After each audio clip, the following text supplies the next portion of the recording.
आज माझं शरीर इथेच थांबतंय, पण माझं मन, माझी तळमळ, माझं स्वप्न महाराष्ट्राच्या प्रत्येक गावात, प्रत्येक माणसात जिवंत राहील. मी आयुष्यभर कठोर बोललो, कधी रागावलो, कधी न झुकणारा वाटलो, पण माझ्या प्रत्येक शब्दामागे महाराष्ट्रावरचं अपार प्रेम होतं.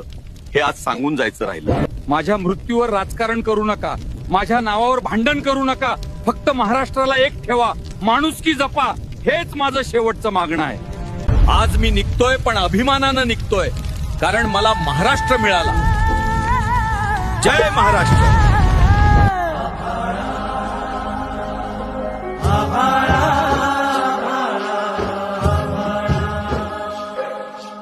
कसदा